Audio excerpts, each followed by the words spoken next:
Tout le monde rêve d'une vie de luxe, d'un compte en banque sans limite, d'un destin où l'argent peut tout résoudre. Camille Laurent, elle, pensait avoir trouvé le moyen d'échapper à la misère. Épouser un milliardaire mourant pour hériter de sa fortune, une décision froide, un pacte sans amour, un simple contrat. Mais ce qu'elle ignorait, c'est que le destin a un sens de l'ironie cruelle. Car quand cet homme, condamné par la maladie, guérit miraculeusement, c'est son propre cœur qu'elle met en jeu. L'argent peut-il acheter le bonheur? Ou est-ce l'amour qui finit toujours par triompher? Voici l'histoire d'un mariage basé sur un mensonge, qui va bouleverser 2 vies à jamais. Camille Laurent n'aurait jamais cru en arriver là. À 28 ans, elle n'était ni naïve ni sans ambition. Mais la vie l'avait acculée dans une impasse. Endettée après l'échec de la boulangerie familiale, trahie par un ex-compagnon qui avait vidé ses économies, elle n'avait plus rien. Lorsqu'un avocat l'invita à un rendez-vous confidentiel, elle crut d'abord à une erreur. Mais ce qu'il lui proposa dépassait son imagination. Victor Dumont, un milliardaire de 42 ans, était mourant. Atteint d'une maladie dégénérative rare, il n'avait plus que quelques mois à vivre. Sa famille, avide et hypocrite, attendait sa mort comme des charognards. Pour les priver de leur héritage, il voulait épouser une étrangère et lui léguer sa fortune. En échange, Camille devait jouer le rôle d'une épouse dévouée et l'accompagner dans ses derniers jours. Elle accepta.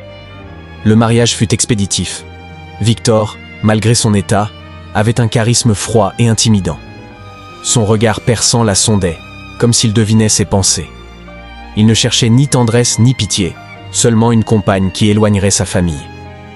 Camille, elle, attendait patiemment le jour où elle deviendrait veuve et millionnaire.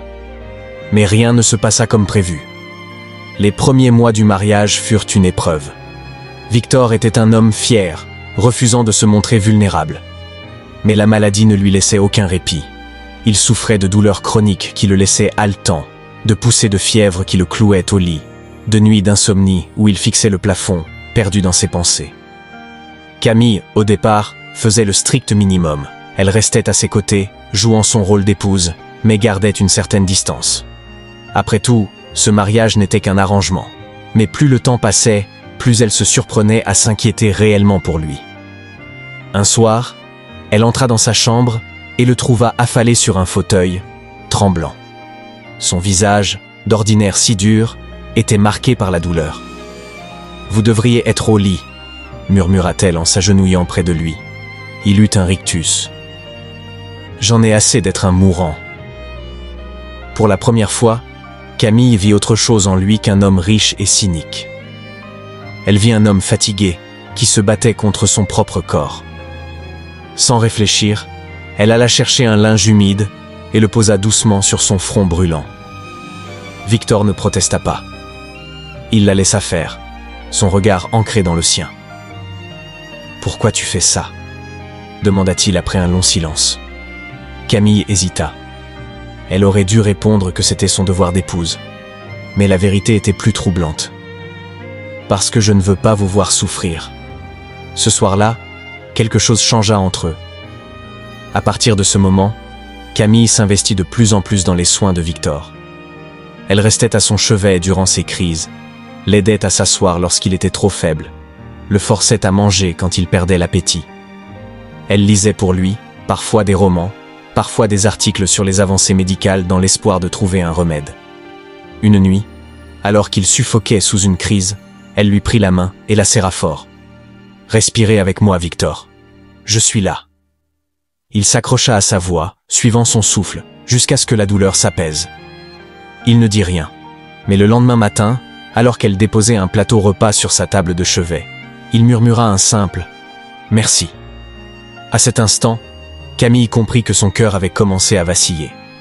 Quand Victor tomba dans le coma, Camille se sentit vidée.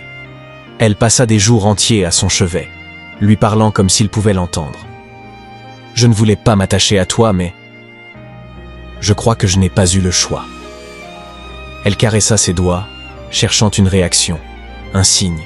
« Tu es têtu, cynique, et parfois insupportable, mais tu es aussi l'homme le plus fort que je connaisse. » Les médecins ne lui donnèrent pas d'espoir, mais elle refusait d'abandonner. « Tu n'as pas le droit de me laisser maintenant, Victor. » Et c'est alors que le miracle se produisit. Le matin où il ouvrit les yeux, Camille sentit son cœur exploser dans sa poitrine. « Tu parlais dans ton sommeil », murmura-t-il d'une voix rauque. Elle éclata en sanglots, incapable de cacher son soulagement. Mais très vite, elle comprit que l'homme qui s'était réveillé n'était plus tout à fait le même. Victor avait changé. Sa faiblesse s'effaçait, laissant place à l'homme redoutable qu'il avait été. Et il l'observait avec un regard troublant, comme s'il voyait enfin à travers elle. Un soir, il lui posa la question qu'elle redoutait. « Pourquoi m'as-tu épousée ?» Elle savait qu'elle devait être honnête. « Pour l'argent. » Il hocha lentement la tête, impassible. « Mais aujourd'hui, ce n'est plus pour ça. » Il se leva, s'approcha lentement et murmura.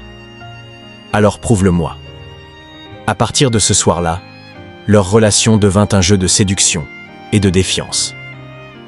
Victor voulait tester ses sentiments. Camille, elle, voulait lui prouver qu'ils étaient sincères. Elle resta à ses côtés, non plus par devoir, mais par amour. « Tu as survécu à la mort, Victor. Maintenant, laisse-moi t'aimer. » Il la regarda longuement avant de l'attirer contre lui. « Alors aime-moi. » Et pour la première fois, leur mariage n'était plus un contrat. C'était une véritable histoire d'amour. Camille croyait que la rémission de Victor était le plus grand miracle de sa vie. Mais elle se trompait. Le véritable défi commença après. Victor, de retour à la vie, redevint cet homme puissant, dur et mystérieux qu'il avait toujours été. Il ne parlait pas de ses sentiments. Il ne lui demandait pas directement si elle l'aimait. Il la testait. Il observait chacune de ses réactions, attendait de voir si elle resterait, maintenant qu'il n'était plus mourant. Et Camille, bien que blessée par cette méfiance, comprenait. Après tout, elle l'avait épousé pour l'argent. Comment pouvait-il croire qu'elle l'aimait vraiment? Un soir, alors qu'ils dînèrent sur la terrasse du domaine, Victor posa brusquement sa fourchette et la fixa intensément. « Si je te donnais l'argent que tu veux, partirais-tu » Elle sentit un frisson parcourir sa peau. « Non. » Pourquoi? Elle prit une profonde inspiration. « Parce que l'argent ne m'intéresse plus. » Il la scruta longuement, cherchant le mensonge dans son regard. Mais il n'y en avait pas. Et pour la première fois depuis son réveil, il eut un sourire sincère. « Alors, il est peut-être temps qu'on construise quelque chose de vrai. » Victor tenait toujours ses promesses. Et lorsqu'il comprit que Camille était sincère, il fit quelque chose d'inattendu. Il l'aida à reconstruire sa vie. Il remboursa ses dettes. Non pas comme un homme qui payait une femme pour acheter son amour, mais comme un mari qui voulait voir sa femme renaître. « Tu as passé ta vie à porter le poids des erreurs des autres, » lui dit-il. « Laisse-moi alléger un peu ce fardeau. » Grâce à lui, Camille retrouva enfin la liberté. Mais au lieu de se contenter de cette richesse, elle décida de réaliser son véritable rêve, rouvrir la boulangerie familiale. « Tu es sûr ?» demanda Victor en arquant un sourcil. « Tu pourrais vivre sans jamais travailler. » Elle secoua la tête en riant. « Et mourir d'ennui. » Jamais. Avec l'aide de Victor, elle trouva un local en plein cœur de Paris et lança sa propre boulangerie. Elle la nomma « La Renaissance », en hommage à sa propre transformation.